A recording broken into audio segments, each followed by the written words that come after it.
You're listening to the Low Pressure Podcast, the podcast for skiers. Presented by CMH Heli-Skiing and Fat Tire Amber Ale.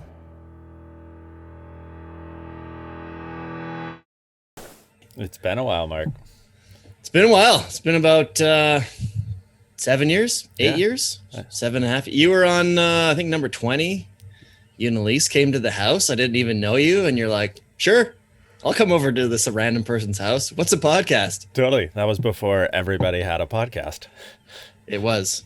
I'm a pioneer. Yes. I pat myself on the back for that one. For sure. Now everybody has one. Totally. And now it's like, a new friend request is, will you come on my podcast? Is kind of the new Facebook friend request I'm finding. Oh, really? Well, why not? Especially for someone like you, right? Because you have, you got something to talk about. You've got a production company. Yeah. I got a lot of things. I don't know necessarily if I have something to talk about. I can talk a lot. Let's put it that way. Whatever. You got lots to talk about, man. So why don't we just talk about some things to start? Like, how are you? How are things during this crazy year that we've had? We're basically at a year. Oh, and happy birthday. Well, thank you. Yeah, no, we are actually exactly at a year from, I was packed up, ready to hit the road. I was actually at home, had just celebrated my birthday with just like one of my best friends and just went over his house for dinner. We were going to like go out, but it was kind of like, maybe we shouldn't go out. Like the restaurants are packed and there's this pandemic thing going on. Maybe we shouldn't go out. And then the next morning I was like, all right, I'm going to hit the road, keep on with the 50. And then Elise called me and she's like, I don't know if you should go. Maybe just hold on and see what happens with this whole thing. And I was like, yeah, that's a good call. Maybe I'll just take it easy. We can go like next week or something. And yeah, now we're a year later, but I'm actually on the road now. I think we got to a point, not necessarily with the pandemic being any better in terms of numbers and deaths or anything, but just no one really cares anymore, especially in America, and everyone just wants to go do normal stuff. So yeah, I've been starting to travel around, starting to hit lines for the 50. I would have been doing it earlier, but it's just been an incredibly bad snow season when it comes to avalanche stability. As pretty much most diehard skiers know and follow any sort of news, that it's been, a cruel year, a lot of deaths and very unstable snowpacks pretty much across the West. So been having to play a really patient waiting game. And I think we're finally getting some spring healing. So Bjarne and I have been back on the road, living in our vans and trying to produce episodes for the 50. Because you haven't really put anything out 50-wise. You did one this year so far? Yeah, we did the one. We put out the Mountain Y, which was done kind of, right after majority of the lockdowns ended. So we had kind of, the stay-at-home orders were starting to end. Like the outdoors were kind of opening up. And Michelle Parker and I did that 1,000-mile bike ride from Tahoe to go ski Mount Hood, Mount Rainier, and El Dorado Peak in Washington. So that was the only thing we've kind of put out. And then since then, it's just been waiting, which I always knew was going to happen. The less lines I have to pick from, the less kind of options and more patient I have to be, because if you only have lines in like Colorado, Idaho, and Montana, and they're not stable, then you just have to wait. Whereas before I'd be like, cool, let's go to BC. It's stable up there. It was kind of always like some place that had good conditions for ticking off classics. But as it gets further into the project and I have less options, then it has to be a little more patient. So yeah, we've been patient this year, but we've been actually a little bit successful, and feels really good. So we have a real busy spring because everything has gotten so jam-packed, but for the most part, things are starting to get going, and it feels good. Do you figure you're going to be on without the COVID lockdown? Do you think you'd be on track for the 3-year goal that you originally had? Yes and no. The funny part was I was keeping tabs on like every single kind of line I had on the goal sheet for last spring, and it was just like the perfect conditions, perfect weather for it last spring. Like I was getting texts from Greg Hill and from Rubens, because I was going to go to Revelstoke and we're going to do like the Traverse, the Bucks to Rogers Traverse, and try and do Comstock. And they were giving me texts in like April that are like, I've never seen it this clear and this stable and this perfect for these kind of lines ever. And we're all just stuck in the valley, not doing anything. So I think we would have been on track for at least like getting a majority of these done. But the whole thing with the project and the 3-year goal is like, there's 3 crux lines on there that have been skied like once or twice in 25 years. And those lines could take anywhere from 1 to 20 years to try and get. And I always knew that was kind of the factor. And that 3-year goal was kind of almost like, it was almost a motivation for me. It was a motivation to like cast everything else I was doing aside, take away all the kind of little trips and meetings and all these like film projects that are just on the side of the 50, and just be like, no, I'm only focusing on the 50. And it was also a thing for me. It was like, I actually don't know if I'm going to end up really, really liking this, but I'll give it 3 years. And that was kind of why I said 3 years. Plus, I actually did think it was physically possible and it was feasible to maybe do it in 3 years, but you had to have everything go perfect. You had to be in the right place at the right time every single time. So I kind of knew that, yeah, it was like maybe a 10% chance of it happening, but I wanted to throw it out there mainly just kind of as a challenge to myself, as a challenge to like go full gas on this project, and then just kind of I'll give it 3 years and then see from there. So I think we'd be close. I don't think I would, I think some of the crux lines like Mount Robson and University would still be looming out there, but maybe I'd be at like 47 at the end of this year, 46, and then work on those last 4 in the years following that 3-year goal. Because you're at 27 right now? No, I'm at 32. 32. We've seen 27. Yes and no. The numbers in the episodes, that's been like a hard thing to figure out, because like originally I was like, cool, I'm going to name all the episodes and that's the number, and it's going to be associated the episode with the line that I take off. Well, then we made a decision midstream in year 1 to just like put out an episode, even if we failed, because we wanted to tell that story.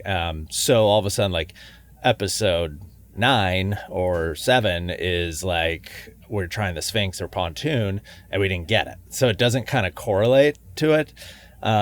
So the numbers, like, in the Mountain Y, we did 3 peaks. It's not episode, 27, 28, 29 or 28, 29 and 30. So not totally correlating. I don't even know how many episodes we put out. I think we have 2 that we've kind of put out that we've failed on, actually 3. So we're a little maybe over. I think we're going into like episode 30 or so, would be the next episode. Are you going to go back and try to complete those objectives that you weren't successful on? Yeah, 100%. Well, we already did complete Pontoon. I did that with Jeremy Jones for the movie Peak Obsession, which was when I went and did Meteorite with him. But we didn't rebate the Sphinx. So the Sphinx is on the goal list for this year of trying to keep my eyes on it from afar. Have my contacts up there that are keeping eyes on it for me as well. And just when it's a weird 2-day strike mission in a certain way, like, get the call, like, yeah, it's going to be good, stable, fly up there, fly out there, hike up it, ski down it, and hopefully rebate it. So, certain people I've talked to, like the heli crew up there and other people that have skied the Sphinx. They're like, no, you rode the Sphinx. And I was like, not really. It was like not from the tippy top. And, I'm not super stickler for like rules and any of that BS when it comes to mountain stuff. But for me, it was just like, it doesn't feel like I skied that line. Like I don't feel it inside me that I was like from the top. Like, yeah, we skied 9/10 of it, but to me, dropping in from like the top of the diamond on the Sphinx is like, yeah, that's where you drop in, and that's where the additional like pressure is, because it goes like full blind rollover to super steep, and that you don't experience that if you drop in 100 feet below that. Yeah, It's fascinating when you've got like a project and a goal and you've got objectives and all that sort of thing, and how they change and how you're like forced to adapt and adjust. Right? Is the project now what, like how it is being presented now? Is it fairly close to your original thought or your original kind of vision for it? Yeah, no, it actually turned out exactly kind of I wanted. Like, I had the goal and the idea to try and ski all the 50 far before I thought about like the media side of it. I'd kind of been thinking about it for a couple years and trying to figure out, like, one, would I like to do something like that? Two, is it feasible for someone of my skills and caliber to do that? Three, is it something like I want to commit to because it's a really dangerous project? So once I got through that and kind of was like, yeah, this is what I'm going to do, then I went to like, okay, well, I'm a pro skier. I got to have some sort of thing about it, documentation, media. And I started thinking over and over. At first, it was like I was thinking about a movie. And I was like, okay, we'll just do a big movie about this. And I was like, well, shit, I might like just disappear for like 4 or 5 years and like, keep it quiet or whatever. Like, what am I going to do? And I remember thinking, I was like, what's popular right now? And I was like, well, YouTube is like taking off. All other social media platforms to me are boring and they're plateauing and they're just kind of like, I don't know, there's something to be lost there. And then, I was like, the other thing that's doing really well are like serials, like serieses, and like people say that, oh, we don't have enough time for movies, and that's why people aren't watching movies anymore. Even though they're going to watch 9 1-hour episodes in a row. Of Narcos. I'll like binge watch like a whole season of Game of Thrones, and you're like, cool, you just sat down for 13 hours. But I don't have time to watch a movie. Yeah. Yeah, totally. And so I was like, well, series it's like something about like the, getting to know a character and getting to understand it. And I was like, well, those are really popular. And then it was like, well, vlogs are really popular. And I'm like, I don't follow any vloggers or anything, but there's something to be said there. You are kind of a vlogger though. Yeah. Oh, 100% a vlogger now. And that was when I was like, you know what? Like, that'd be pretty rad. Like, to just have a series where you just follow me along as I try to do this. And when I was originally pitching it to sponsors and to help fund it, my thing was, I was like, it's going to be like 90% not skiing. Like, it's going to be everything that goes into it. It's going to be all the process behind this all is how I pitched it. And, that's, I think, what's turned out to be successful about it and what the majority of the episodes are. So no, it's totally turned out exactly kind of as I wanted. I mean, there's a reason I like direct every single episode and like come up with all the ideas. So it's partly, if they're not coming out, then I'm failing because I'm the one that's making the stories and everything happen. But no, it's turned out kind of actually far, far better than I could have imagined. That's awesome. How did you, I'm just going to get some, for those of you who don't know, for those of you who are listening, who don't really know about the 50 Project, give a little explanation, just a quick little summary. Most people should know, but for those who don't. Well, so there's a book called The 50 Classic Ski Descents of North America.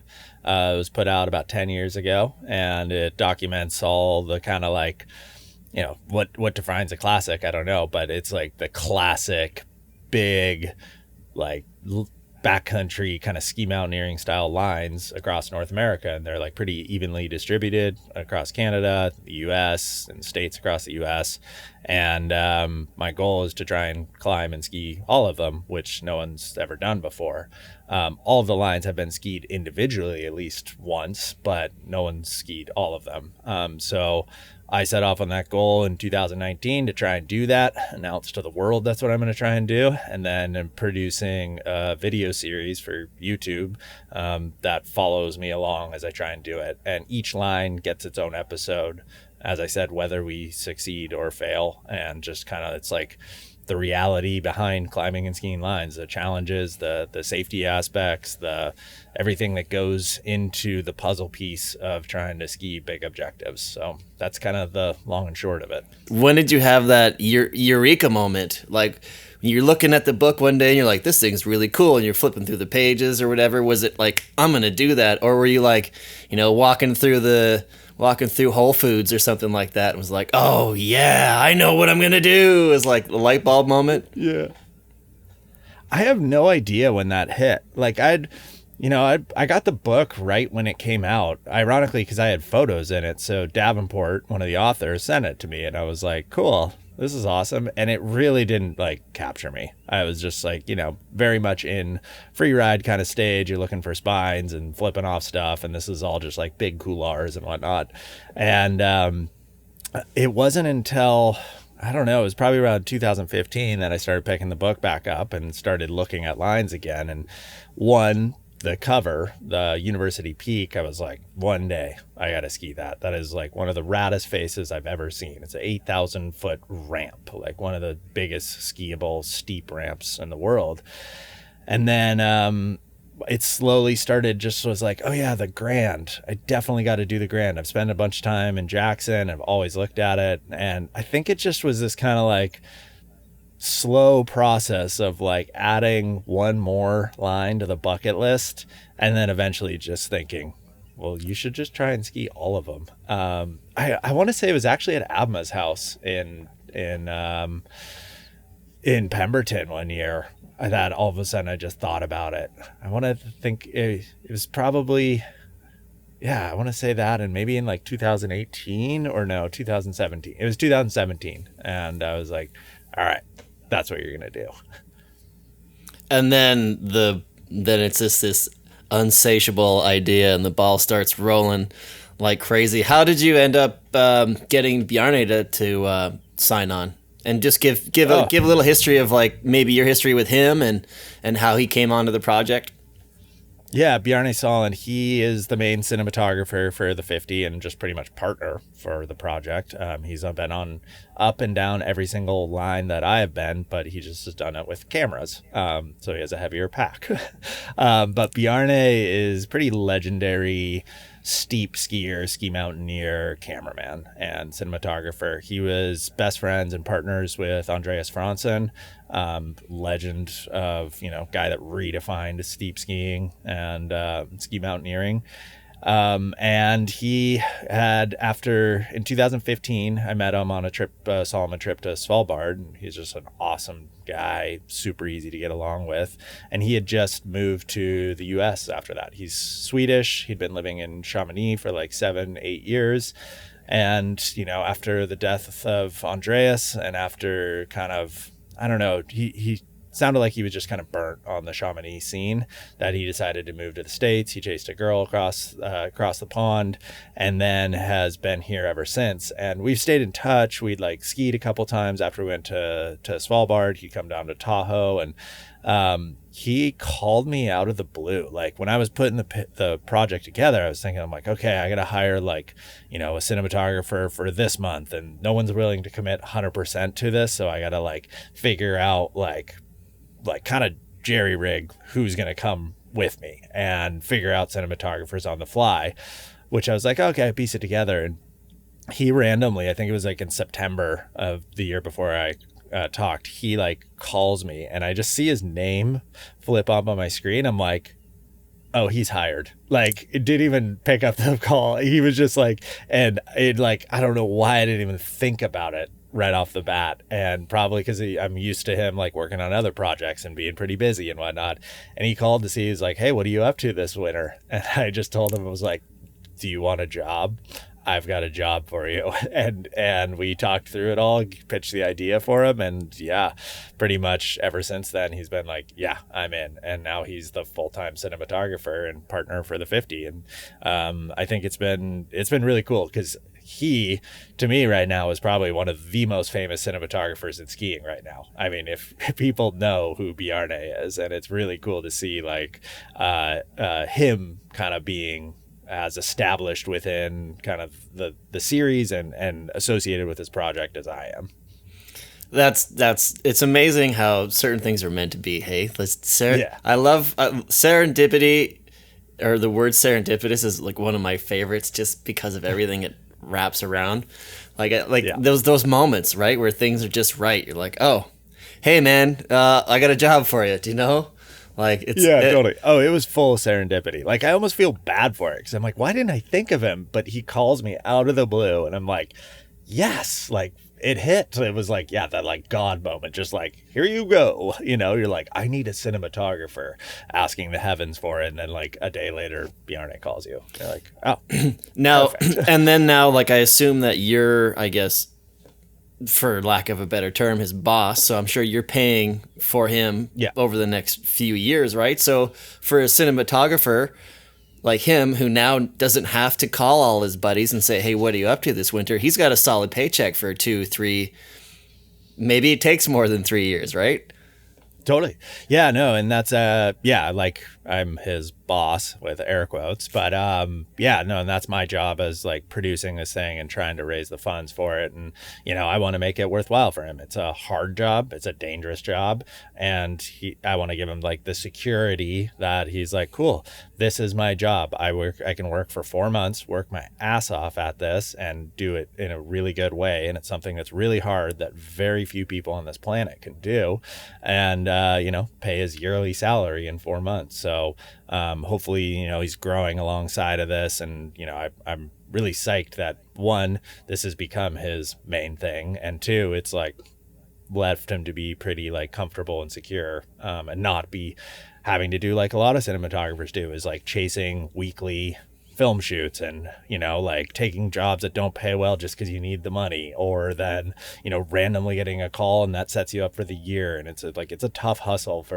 to be in the media business and to be in cinematography.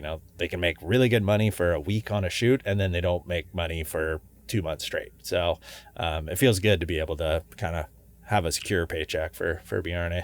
That's awesome. And have you been able to manage and meet all of your fundraising goals for the project?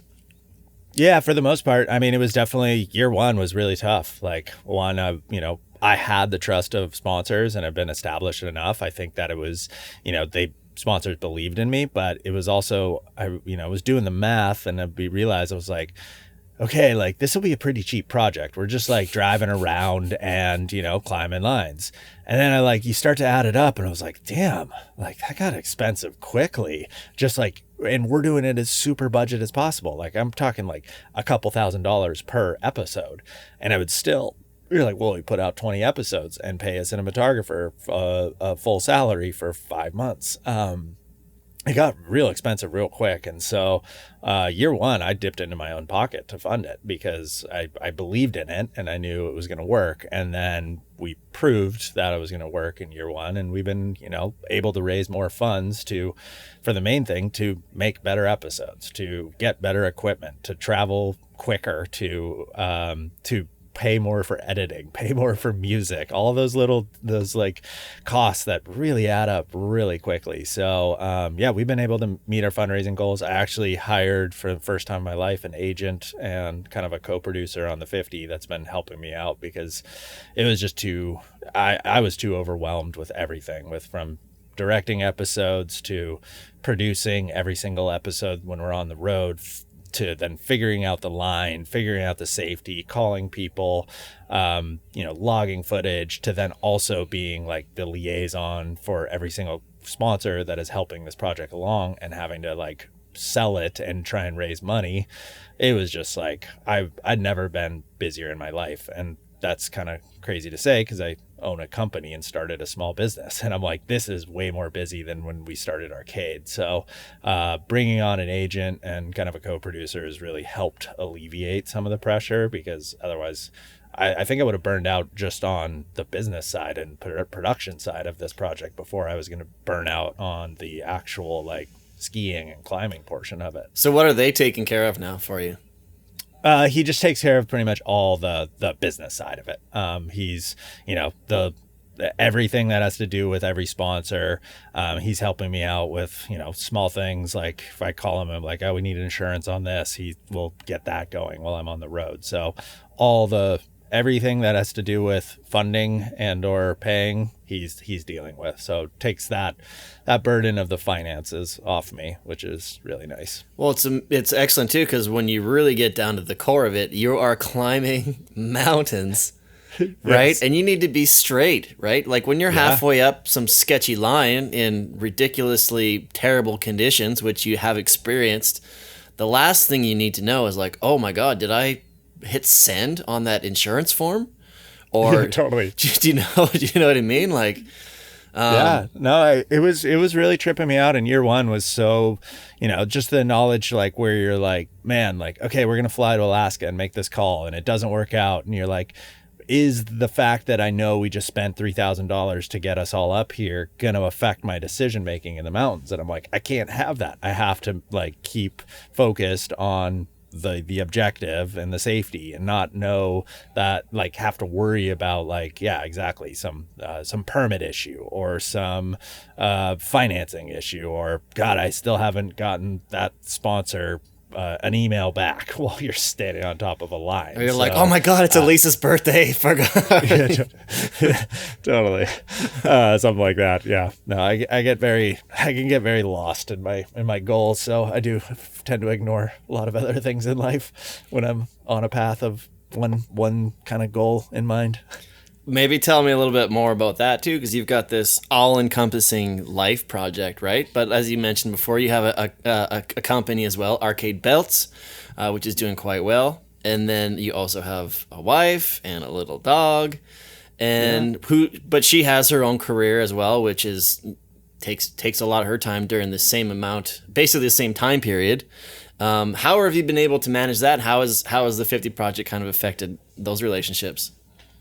Yeah, I mean, the good thing is with Elise, her being a pro skier, she understands it all. We understand kind of that winter is crazy and you're going to be apart a lot. And we've been used to it for the 15 plus years that we've been together. So, but when the 50 is definitely unique. One, it's dangerous. And two, it takes even more time. And I'm on the road even more than I was before. Before I told anyone publicly, she was obviously the first person I told, and she was the first person I have asked like multiple times over and over, like laying out the parameters of like, hey, I think this is what it's going to be like, and I'm going to be this busy, and this is going to be that, and I'm like, how do you feel about it? And she's like, no, I believe in you, and yeah, I think it's awesome. So to have that support and understanding, because she does the same job as I do, is like absolutely critical. Like I couldn't imagine if I had a normal wife that was like just working at a 9 to 5 and you're like have a kid and you're like gone for 4 months straight living in a van climbing and skiing lines. It probably wouldn't work. I don't think you would even be doing this project. I don't even think that would be an idea that would have materialized. Totally, for sure. So to have that support is awesome. And she's actually, I say she's my secret ingredient on the 50. So she does one of the best things for me is like, I go in whenever we get edits and I'll get a first draft back and I kind of, I'll lay out when I send it to the editors, I'll be like, hey, this is what happens. This is what I'm thinking storyline. Here's key moments, and write out like a 1-page sheet of how I want the episode to look. And then I'll get a first draft back, and they're always usually too long and we got to cut down. And Elise has been the single best reviewer of anyone I send to. And now she's like, she got herself a job where she pretty much watches every single episode, some of the first drafts, and is like, that was boring. Cut that. That didn't make sense. You need to like clarify that, and just goes through it and has that unique outside perspective, but also understands like movies and understands like ski movies and understands the audience. So she knows like what they want to see and what they don't want to see. And I probably should start paying her for that, but it feels weird to pay your wife for something, but she does like such a key job for me now where like, I'll just get an episode and just be like, cool, can you watch this? Give me feedback. Well, she's like, I'm so inside of it, it's sometimes hard to see. No, absolutely. I understand that 100%. I was having that conversation with someone the other day about the podcast where it's like, I'm starting another show, completely new show, and the ideas and the vision I have for that show is so completely different from what I'm experiencing with this show because, like you said before, there wasn't anything before. It was just me and the Low Pressure Podcast. So it's basically like a part of myself. So any decision I make, it's almost like I'm deciding on me. How do I want to be seen? How do I want to be portrayed? How is this going to change my life rather than just how is it going to just change this product that I'm putting out, right? So it's kind of hard to separate. Have you begun to take on that kind of sense of self with the 50 project? Can people start calling you Cody 50 Townsend? Yeah, it's kind of weird. Like when you start dealing with, for lack of a better word, fame and people knowing you for something, like the 50, like I've had a line go viral, and you know, the crack when that went crazy, and like the amount of people that were coming up to me was wild. The 50 is like that, but every day. Like it's nuts the amount of people that that I see on a daily basis that just come up to me and be like, I love the 50. I love the 50. And it's kind of weird because to me, I feel like I do a good job of separating myself from Cody, the self of on movies and all that shit. And so it feels awkward to me when people are coming up to me and I'm like, they're like, hey, like, I love this. I love the 50. And you're like, Because they're not necessarily talking about you as a skier anymore. You're like, yeah, cool, I did that, high five, bro. Like, what's your name? Where you from? Yeah. But now it's like, I really love this thing that you've spent so much time and effort into, right? It's that different level of weight. It holds a lot more weight, and it's sometimes hard to accept that adulation or that attention when, like I was mentioning before, you've put so much into yourself, like everything you just explained about putting not only your company together, but like having to deal with, you know, your wife and hiring your friend and dealing with a business, and it's your entire life. It holds a lot more weight than just skiing a rad line and winning a powder award or something like that. You know what I mean? Totally. No, it for sure does. Like, cause I mean, it's like I said, it's 90% not skiing. So it's everything that goes into it. And then like they're like, they like your personality or something. They like the way you're handling things. And it definitely, to me, like I said, I do a good job, I feel like, naturally just separating myself from what's the Cody that people know. So it doesn't feel like it affects me, because it just, I still, every time, I've not gotten used to people coming up to me and saying, hey, you're Cody and I love this or whatever that, or if it's a pro call out, you know, making fun of me too. Like I still just don't, like, I'm not used to it, and I don't think I'll ever get used to it nor get comfortable with it. And I think that's a good thing, because if I start to get comfortable with it, then I think you're going to turn into an asshole and probably, you know, start believing my own shit and thinking I'm actually rad. And so at that point you're like, yeah, you should just kind of shut up and go away if you act like that, in my opinion. There's a difference between thinking you're rad and like just inherently knowing it and just accepting it. Do you know what I mean? Like people react differently. Totally. It's like, you know, when you hear about like the super uber rich or like the super uber successful athletes or like A-list celebrities. And then there's like those kind of lower down levels that people maybe have a little bit of money, and the people that have a little bit that aren't quite the superstars, they're the assholes, and the people that are like the top of the top are usually the most like mellow, humble, polite, friendly. Yeah. You know what I mean? There's that it's like hitting on girls and trying to like, it's the difference between like telling them you're rad and how awesome you are, between just like going up to them and being natural and then you're just confident. That's the difference between it. Like you just said, it's like, yeah, you don't try and tell people you're rad, because then everyone's like, no, you're not. If you, by just telling me you're rad, makes you not rad. Yeah, exactly. And that's a lot of things I'm learning about with like podcasts and stuff. But I've already kind of known is like, but I always tell people this is like, I can go up to somebody and be like, dude, I am the raddest podcaster in the world, blah, blah, blah, blah, blah. And they're going to say, cool, bro. Yeah. Sweet pal. Like it. But if I'm talking to somebody and someone comes from out of left field, is like, oh, are you Mark Warner? Oh, this guy's got an amazing podcast, blah, blah, blah. It's the best one. It changed my life, whatever. And then that person you're talking is going to be like, oh, yeah, right on, dude. Cool. Tell me more about yourself, right? It's that third party. It's that third party thing.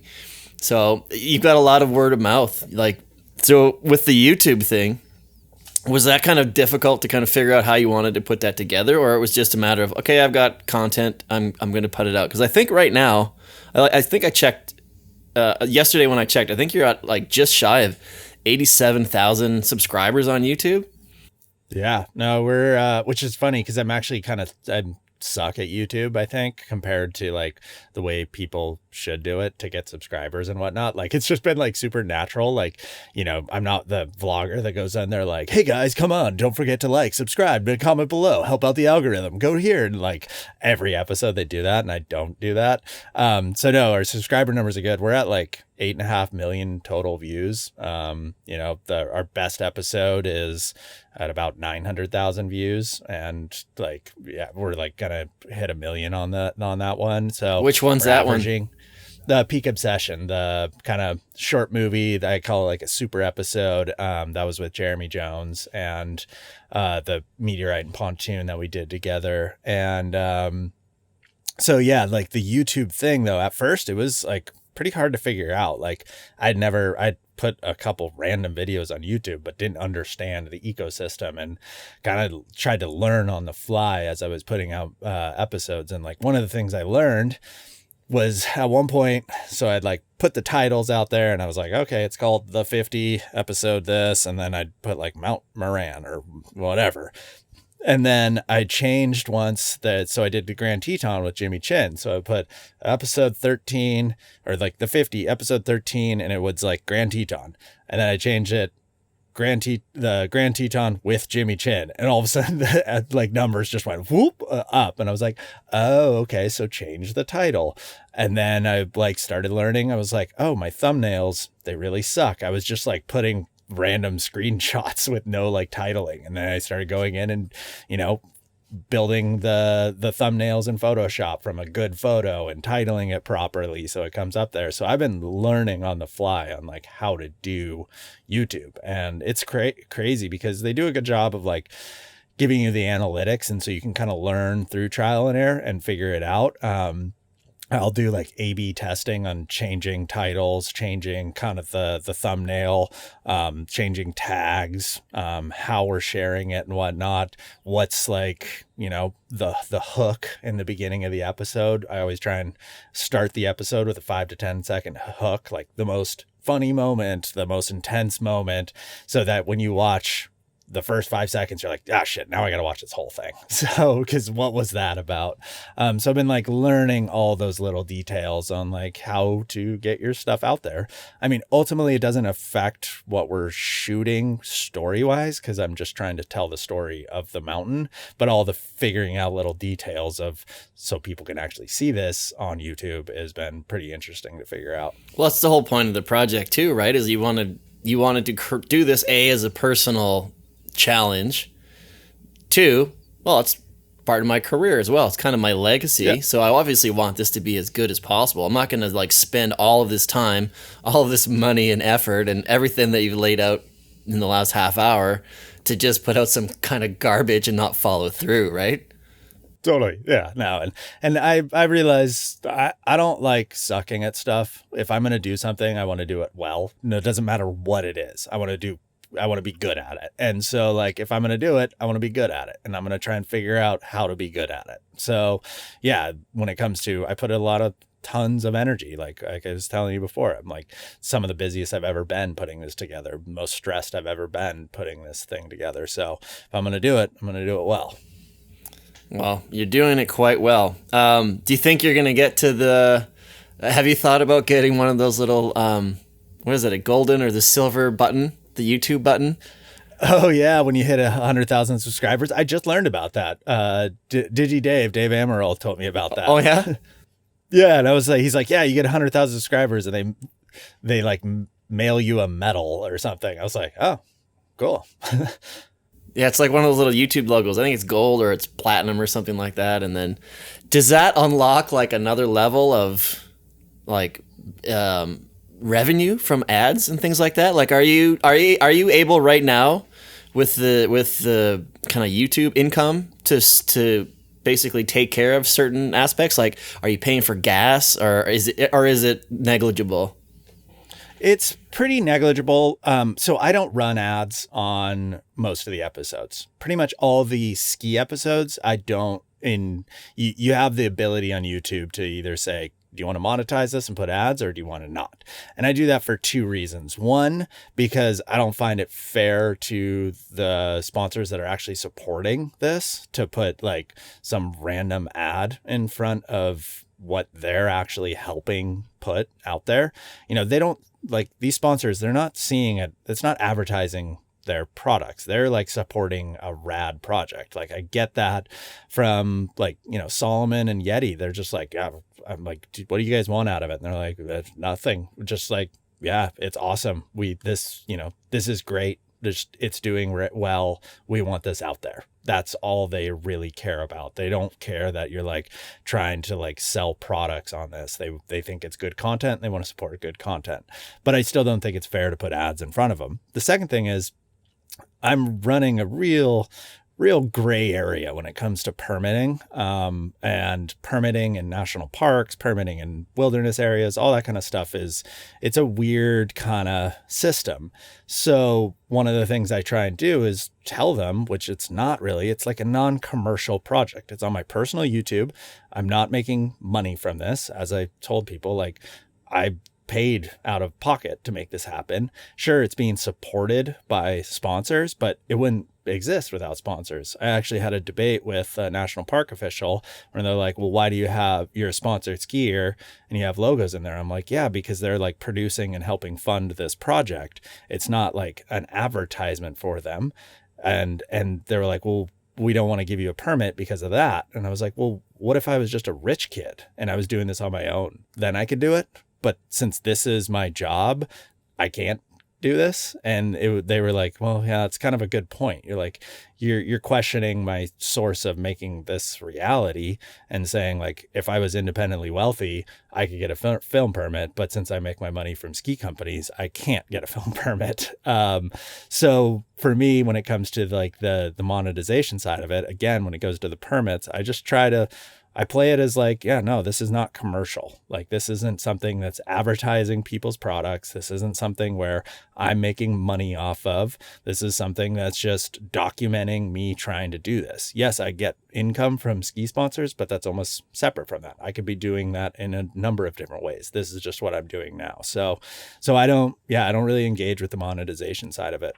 I've been told that, with my views, yeah, I could actually be making pretty good money, like maybe $5,000 a month or something, but I'm not doing that. So yeah, it's, you're kind of like, damn, leaving money on the table. But at the same time, like, I'm doing my dream. It's supported. I would still get to be a pro skier. So might as well just keep doing it. You'd be able to pay for another filmer and get like an extra angle. Totally. Bjarne might get jealous though. Pay for a vacation in the spring. Somewhere away from somewhere flat. It's flat and warm. Yeah. No flip-flops, totally. No ski boots. Yeah. How have you found like your fatigue levels kind of as the season progresses? Like, are you forcing yourself? Obviously you just had a year off, but like in the first couple of years where you're like forcing yourself to like, I need to take a break from this. Yeah, the fatigue level is real. And I actually felt it this last week because we just had two huge sufferfests, and for my birthday I took like a 2-hour nap. It was awesome yesterday. Just fell asleep in the back. That's like how tired I was. So that's how you reward yourself, just a 2-hour nap. Good Lord, man. Yeah, totally. It was great. I really enjoyed it. No, the first year, got my light just turned off. It just died. It's all right. No more light. The first year of the project, the fatigue was like, it was real. And I'd spent so much time trying to get the project off the ground and funded and make it happen that I didn't really get to train very much. And I was like, I'll just ski my way into shape. And by the end of the season, man, I've never felt that tired in my life. When we got done with Meteorite and Pontoon with Jeremy, I remember I flew home. And we were like, I had a weather window for some lines up in Washington. And I couldn't get off of the couch for like 3 days, to the point where I was like, is something wrong with me? Do I need to go to like check into a hospital? Because I'm like, I literally feel sick but I'm not sick. And that was that next year. I was realizing, I was like, okay, I got to train pretty hard. And then I took that and trained even harder this year. But I think it's just that like we're going really hard on a lot of big missions. It's not just like casual ski tours with your buddies and like, oh, let's go crank out a couple thousand feet. Like, we're doing 10-mile approaches and 10,000 vert and filming and shooting the entire time and doing it with heavy packs, and then get in our car, drive 10 hours and do it again. And the ability to not recover on the in-between has been one of the tougher things. It's something I started focusing on last year. Unfortunately, it's much harder this year, but like last year I would get done with a line and I was like, okay, next day I'm booking an appointment with a masseuse. I'm going to the gym. I'm going to go work out, like get things going, flowing again. And it really helped. This year has been tough because, massage therapists are not really taking many people. Gyms are not really open. Not that I really want to go to a gym right now. And like saunas and hot tubs and all that kind of stuff are definitely closed. So, the recovery on the in-between is something I really have to focus on. Otherwise you will burn out. And the fatigue from this project is very real. I'll probably get done at the end of this, and about middle of June is when I'm forecasting we'll be done. And I got to take like a month off because it'll just be that exhausted from it all. I can see your little hook massager in behind you there. I'm sure that's totally quite possibly one of the greatest things ever invented.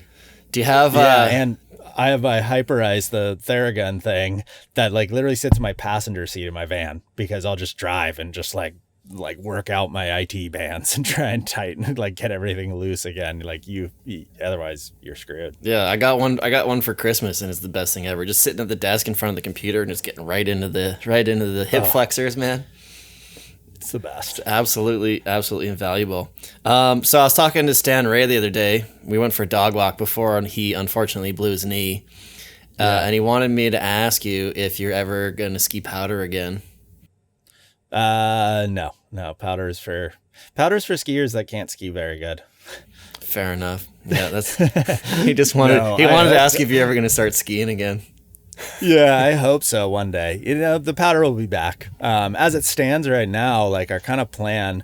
So with the border closed, like I can get across the border if I had to. If you tell them you're going to Alaska and just hope you don't get caught. Yeah, totally. There's ways to do it, and there's ways to legally do it, and there's ways I could legally and very truthfully get across the border, but they're still going to require like a 2-week quarantine. And I just can't afford in the middle of like March, the middle of the season, to do a 2-week quarantine. And if you get busted outside of a quarantine, let's say I was like, cool, we're going to just go do Bugs to Rogers, and they like see my van and it's empty, and that's where I rode out where I was going to be. They can fine you like $500,000 to $750,000 and then maybe never let you into Canada again. So we're focusing on everything for this project in the lower 48 and up in Alaska this year. And the goal next year is to just I think I'll just rent a house in Revelstoke because most of the lines are going to be left or in Canada. But I want to go up in like February before any of the big lines are there and just go ski POW for a month because it'll feel really good. But I really look forward to just skiing mellow POW laps again and being like, oh, that's why this is so fun. Do you ever find yourself in the middle of like an ascent or something and going like, God damn it. Why? Yeah, quite often, honestly. Like when I did the sickle in Idaho with Elise, with my wife last year, we were going up and I'm like, oh my God, these conditions are awful. Like just bulletproof and like chopped up because skiers had skied it. And you're just like, oh, why do I do this? This is terrible skiing. Like, it makes for good episodes, I will say that, because people I think they like to laugh at me and they like to watch me suffer.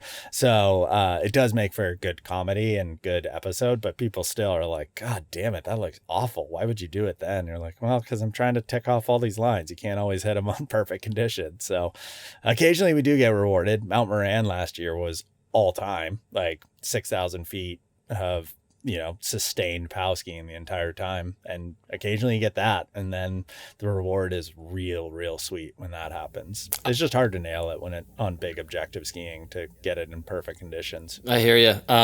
So I rewatched a local one the other day. I watched the Joffrey episode. Actually, I watched it again this morning, like while I was setting up.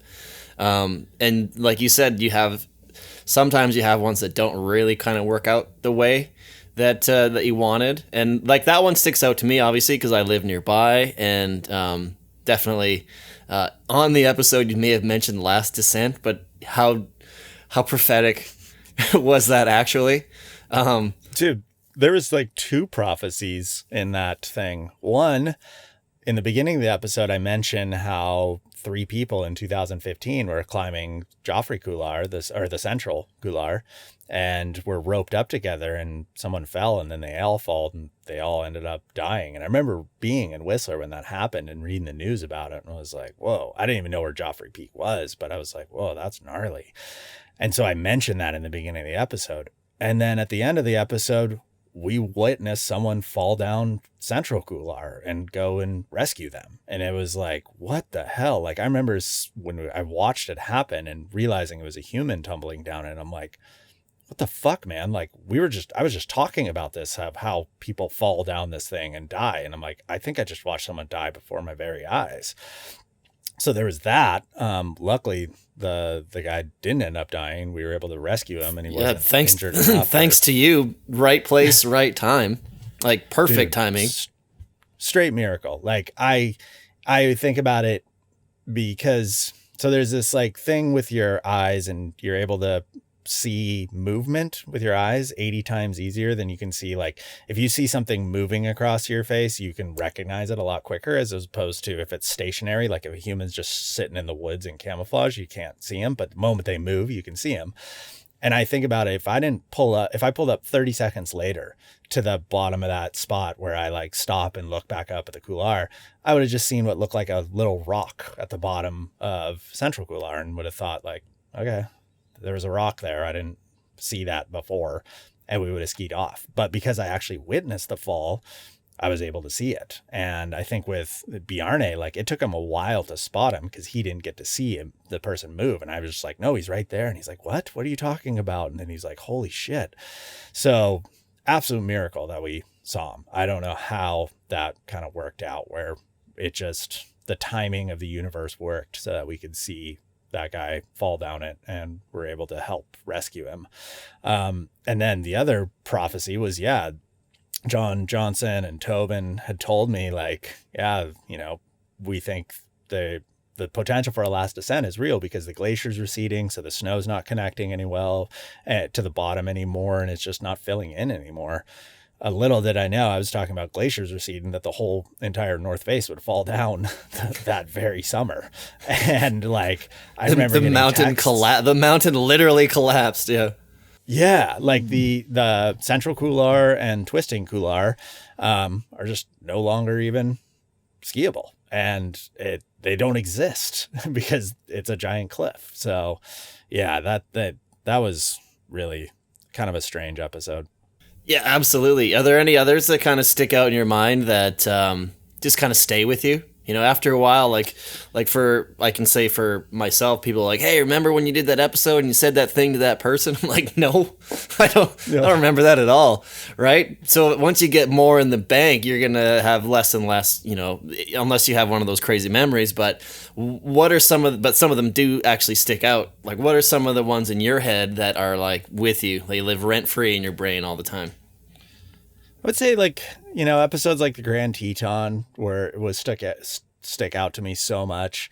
One, because it's just such an impressive peak. Two, the climbing to it is just, it's really technical climbing. There's like 4 or 5 pitches of ice. And then I was there with Jimmy Chin, one of the like legends of alpinism, and being able to kind of like learn from him along the way. Like it stood out to me when Jimmy was like talking to me and giving me some lessons and, his process through the mountains, I kind of started thinking about it. I'm like, this is like generations of the best alpinists' thoughts condensing down into what Jimmy's telling me, because like Jimmy's mentors were like Conrad Anker, and Conrad Anker's mentors were like Mug Stump. And like, you realize like there's this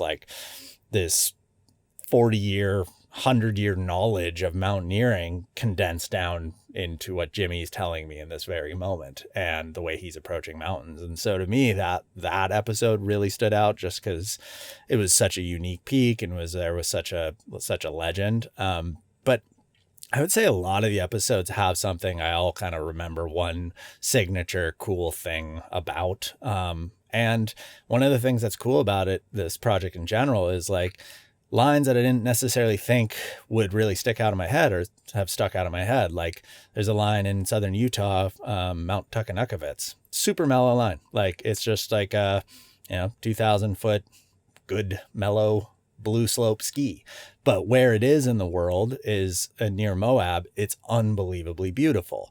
And who I was there with, Len Nessifer and Connor Ryan, two Native American skiers, one Lakota and one Diné Navajo, and learning from them and listening to like their stories and like ancestral connection to the mountains and whatnot, it was like mind blowing. So that episode, the skiing was like pretty basic, not non-interesting, yet it sticks out to me so much. So the project itself has brought me to so many unique places with so many unique people that I think all of them have kind of stood out in some weird sort of way. And I've like taken away a lesson from each and every one of them. And I will say, like, when I started the project, I was the first to tell everyone, like, I'm like honestly the person that's not suited best to do this. Like my experience when it came to ski mountaineering, technical kind of rope work and all that stuff was pretty limited.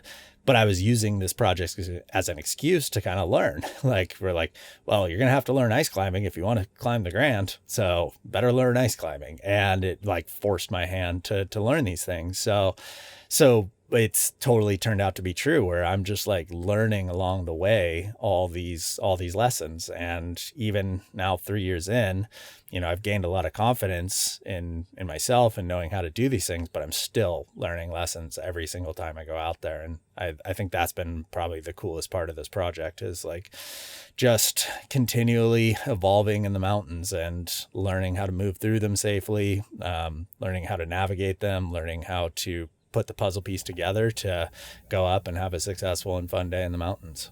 And probably just as equally evolving as a human and as a person, being more aware of who you are. Yeah. No, I've definitely evolved a lot in the last few years from this project, both in like the very measurable, like business and production side, to like some of the like spiritual aspects that I kind of connect with in the mountains, and was having a long conversation with Bjarne last night about. And like there's special things in the mountains, and there's special lessons that you learn as a human, and I think you are better for it when you're going out there. So this project, it's been successful in measurable quotients, but it's also been just successful in my own mind of being like one of the more special things I've ever done, and feels like this culmination of a 20-year career in skiing. And it's just like, it's brought me to this place right now, and it's brought me here for a reason. And I continue to like be inspired by skiing and be inspired by learning the mountains and being out there with the people I'm learning from. And it's like nothing I've ever done before. For 10 years, I was really focused on one style of skiing, and now I'm focused on a different style, and I'm really grateful for that. Has anybody come to approach you and been like, hey man, like I've noticed this? Maybe not someone, I'm not talking about someone like, you're Cody Townsend, I love the 50, but like someone close to you, someone who's known you for a while. Has anybody noticed any differences or just said, hey, you know what? Yes and no. It's hard to actually say, but I would just say, like, kind of that conversation we had before, where they come up and they're just like, this project means a lot to me. It's gotten me into backcountry skiing, and it's taught me how to look at mountains and how to approach it with safety. And like, I'm not scared to show when I get scared, and I want to show all the dirty details, and I'm not putting this as far as like something to prop up my ego. So I'm going to tell people like when I'm scared, and they're like, thank you. Like, I was wondering if it was just me that I was scared. I'm like, no, pro skiers, we get scared all the time. It's a reality. You just call it gripped. It's a different yeah, word. Exactly. Yeah, no, I was just super grip, man. No, you're like, no, I was scared shitless. Thought I was going to poop my pants. That kind of stuff comes up more, and I think that's pretty cool. My close friends, I think, are just like really supportive of it, and they're just like, yeah, it's really cool to see you putting this out there and putting it out in such a unique way. Not in a way that's really been kind of done in the ski industry. It was just like really following along a person, not and getting to know that person, as opposed to just like sick movie segment to set to good music. Yeah, absolutely. And then once you have this thing in place, you've already started to add little bits and pieces to it, right? You've done features on your van, or you've done on your truck, or like gear episodes, right? Like which this year you kind of had no choice because you had really nothing else to do. But I personally, that's what I appreciate about the thing too, is like I find that a little bit more interesting because it's the story behind the stories, right? Like how are they managing to do all of this? Like where are they going? Like how does this work? And then the little behind the scenes stuff I find really fascinating. And then once you have it all in place, you can move forward, and like maybe there's the 50 book. Maybe there's a 50 book that accompanies the 50 book. Like this person actually did this book. He did this, right? And then you can go and talk about your personal experiences for it. You could turn it into a podcast and then go back years later and then talk to all of the people that were on those specific routes with you, and then you can redo it all over again, right? So from a content point of view, there's a lot to offer there as well. And then that would kind of be fun to reminisce, right? Like revisit those missions, even if you select like 10 of the gnarliest, craziest, most fascinating ones, and then reconnect with those people could be interesting as well. Totally. And I don't know, I try not to think of what's next. I get that question quite a lot, but I'm like, dude, I got 18 really hard lines left. I'm going to continue to focus on this. And if I try and get ahead of myself, then I'm going to lose it. So just cross that question out. Yeah, totally. Yeah, cross it off, please. Because it's funny, because that was actually what drove me to this project in general. Was after the crack, after that went viral, and it was one of the gnarliest things I've ever done. And everyone's like, cool, what are you going to do next? How are you going to top it? I'm like, fuck off. Like, I'm just like, I don't know, get closer to death. Is that what you want? And so like, to me, it's like, no, I live in the moment of this, focus on this. This is the goal. Keep it centered. Yeah. Will there be opportunities after this from whatever happens from it, whether I finish 50 or whether I don't? There's going to be opportunities, but I try not to think about those now, because if I get lost in the bigger picture, then I'm not going to be focused on like the safety of the next line, figuring out the next thing. So to me, it's just like, no, focus on this. Once it's done, whenever you make that call that it is done, whether that's by completing all 50 or whether that's by saying like, no, I'm not going to do all 50. It's just too dangerous, or it's not going to come in, which is a reality. I think it's the more likely reality too. Like, there's a reason why no one's done this. There's a reason why some of these lines have only been skied once in history. And the more likely scenario is I don't finish all 50. And getting over that was actually a key part of launching this thing. Was like, are you going to be able to live with yourself and thousands of people you don't know being like, come on, why didn't you finish it? And like, it'd be, everybody's rooting for you, man. Everybody's rooting for you, man. Absolutely. Totally. But like, how do you feel? Like, do you let people down by like saying like, I'm going to do 48. I'm stopping there. That's where you're like, that's where I can't be focused on that kind of stuff, because otherwise it will push me to places that I'm doing too dangerous things.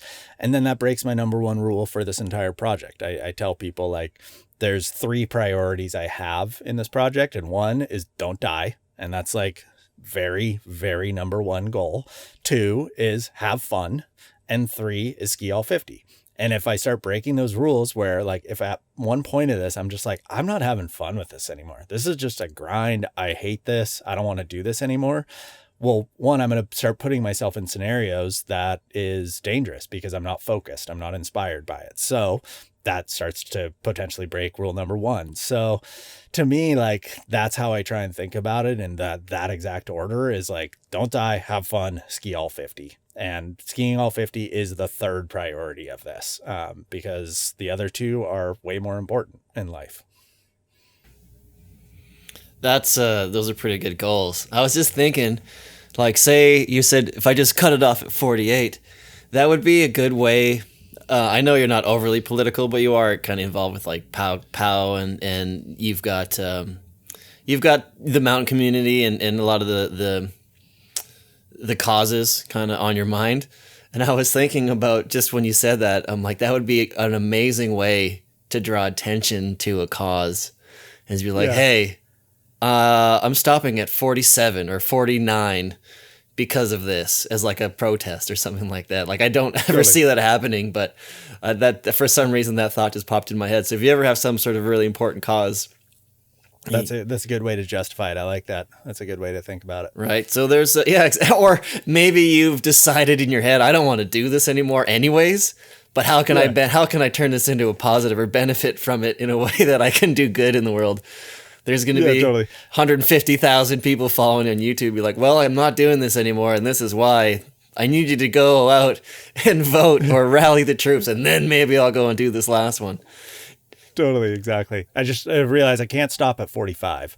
I can stop at 44 because Obama. Yeah, I knew it was coming. Biden, but no 45. I knew it was coming. I'm not going to be associated with that asshole. I love that you brought that up, because one of the few things that just, as I said, there's certain things that just stay in your mind. And when he was elected the very first day, you put out some kind of I think it was a tweet or an Instagram post, and you were talking about how you're in a crappy mood and you don't really understand. I wish I had remembered, because I would have pulled it up. But that kind of always stuck with me.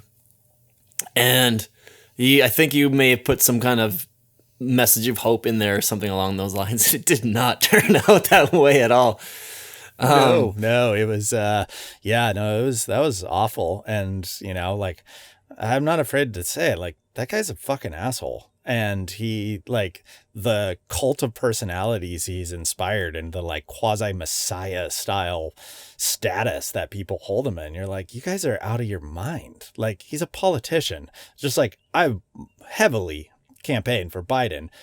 Am I flying Biden flags off my van as I drive around the country? No, because I'm not an idiot. Like, it's a politician. Like, I still don't trust Biden, just like I didn't trust Trump. But like, that, it's so weird to me what has happened with our politics in America. You guys must, as Canadians, like, you're the apartment upstairs living over a meth house, going like, oh God, when is this going to blow up? So yeah, if only we could stomp on the floor or hit the floor with a broom to get you guys to shut up. Totally. Well, now it's just like, let us in, please, let us in. You're like, no, you guys got to get your shit together before we're letting you in. Have you found, is there a big difference between dealing with the Canadian government and the Canadian regulative boards versus the American side? Yeah. Bigger when it comes to permits. So permits are my biggest kind of concern with this project. The biggest headache with it, up until the late January. But before that, I remember I was going year one, and we went to Banff National Park, or whatever, I forget what it's called, but we're Lake Louise to go ski, Amur Couloir. And I'm like calling for permits. And I was like, hey, I'm trying to get a permit to film in, this park. And the lady picks up. She's like, hey, I was wondering if you can give me a call. She's like, I love the 50. And I was like, oh, awesome.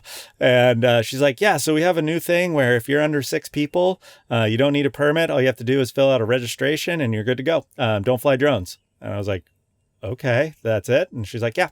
Have a good time. So I filled out that like 1-page permit. There's no approval status to it. They're just like, yeah, you're good to go. So like really common sense kind of regulation when it came to filming. It was like, yeah, you're a small crew. You're no impact on the land, on the wildlife, on the visitation. Yeah, you can do whatever you want.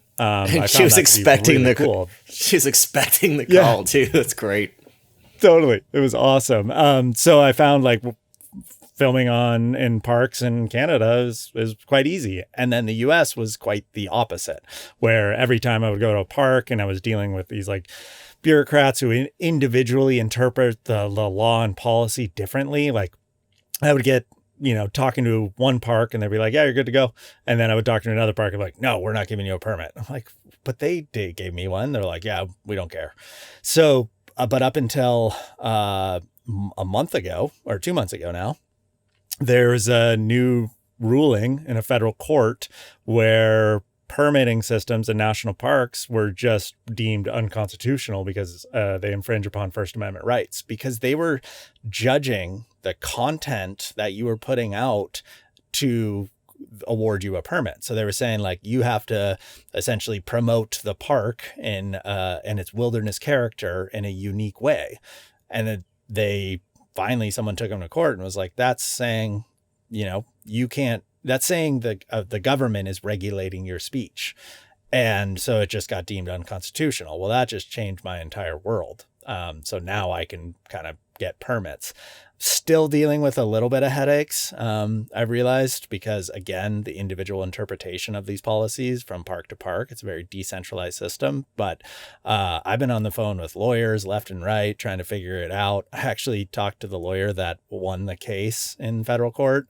He gave me some guidance. So now they're basing their permit system kind of on the way that Canada is, where they're much more based on the impact. So if you're like under 6 people, yeah, you're good to go. Don't worry about it. But if you're like a Hollywood production with like 100 people on a set and sound stages and all that stuff, yeah, like they're probably not going to give you a permit because you're going to impact the land. So it's a little more common sense regulation as opposed to the BS we were dealing with before. Was that ever a worry that I may not be able to do a line because I can't get permitted to do it? 100%. 2 of the crux lines are in Wrangell St. Elias National Park. I pretty much was like, if I get busted, I get in trouble, it means I'll never get a permit. And it means the 2 most important lines of the project are out. I can never film them.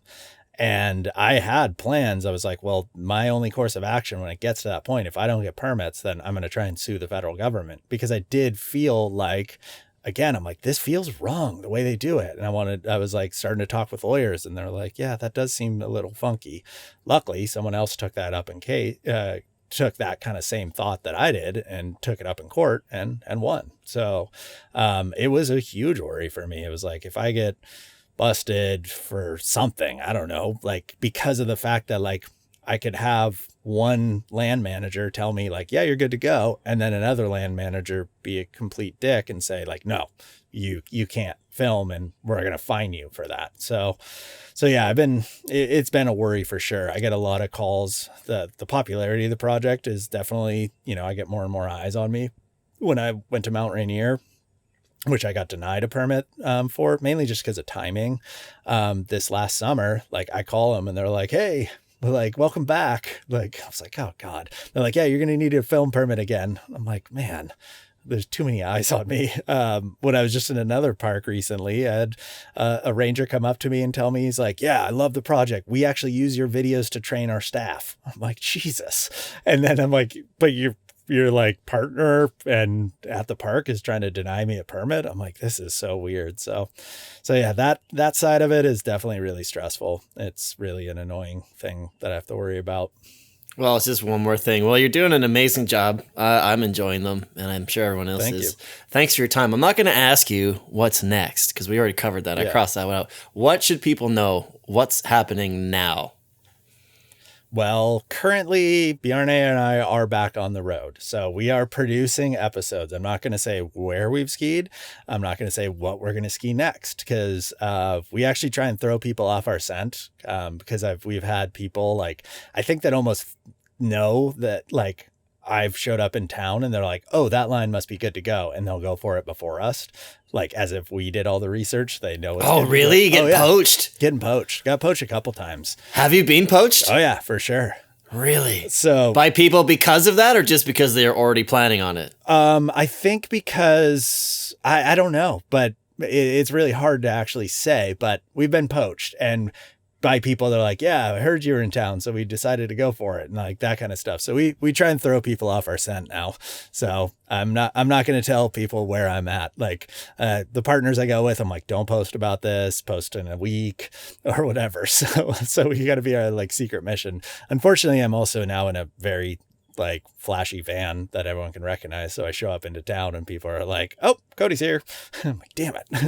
You got the megaphone on the top. Hey, everybody, I'm in town. Yeah, totally. So yeah, but it's an interesting one. So yeah, we're going to be producing more episodes. I got one that I'm working on next that's with a very special guest, probably the most high profile guest yet. That it's going to be. What, really? Yeah. I'm not going to say who. Oh my God. And it's going to be, you're going to tell me after though. Yeah. I'll tell you after. We're not tell the listeners. And then we're going to do a pure sufferfest together. It's going to be horrible, but makes for good TV, I guess. You're down with those. It seems like you just finished a Sufferfest, and I'm hoping you get a good one soon. Yep.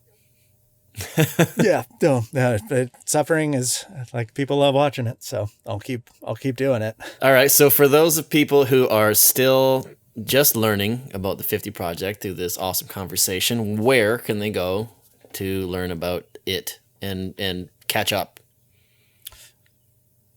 Yeah, just youtube.com/Cody Townsend. That's where the channel is. And or it's this little site called youtube.com. Yeah, youtube.com. Otherwise it's just, yeah, if you search Cody Townsend the 50, it's like the first thing that pops up. Pretty much search the 50 and it pops up. So website skithe50.com, my Instagram, Cody Townsend, all that stuff. I'm pretty easy to find. I have good SEO. And if you're anywhere near him, just look for that glorious golden mustache. Yeah, exactly. So yeah, man. Well, appreciate the conversation today. Yeah, likewise. Thanks, man. I'm glad. Thanks for taking the time. And yeah, good luck. And I hope you achieve all of those goals. I want to see you get it done. I want to see you get it done. I would like to. It feels closer and closer, but there's some looming really difficult ones out there. We'll see about those ones. Are you saving those ones for last? I've heard, a lot of people say, hey, take care of the most difficult things first. But is it just a matter of when things are able to fall into place? Yeah, well, a lot of the hardest ones take like a lot of time. Like Robson means like you kind of got to sit at the base of that thing for months and go over and over and over. So university, like I want to be super trained for, because it's just an absolute, it's an 8-hour boot pack up 13-hour boot pack up a 8,000 vertical foot face. So those episodes, I'm giving them more time just for the logistics of it. Like I would like to get them done earlier, but I would have to cast everything else aside and just focus on that. So I'll focus on those when the time is there. Do you have an Amazon store by any chance? No, I don't. Because I was just thinking that, like, if I had the book, I would love to be looking at the book while watching these episodes and being like, oh, this line, and then being able to like put my finger on it and look at the photo and then watch the video and be able to combine the two. Is there a place on your website or a link or an affiliate link or anything where people can actually pick up the book and then have it while they watch your episode? Yeah, if you go to skithe50.com, I have a page with all the classics, and so you can actually go in and click on a classic that I haven't done, and they're marked, and the ones that I've done, the ones that I haven't done, so then you can go to the episode. There's also, you can find the book through that link, through the website. So there's a page dedicated to the book, so they can buy the book. They just did a reprint of it, so they've got new copies because they sold out of the book. I was gonna say Davenport probably owes you a beer, hey? At least, yeah. They've sold a lot of books since I started the project, so yeah, they definitely owe me a beer. Awesome. Well, I do as well. Next time I see you, man, I hope we can connect next time you roll through town. And I really appreciate your time, man. Yeah.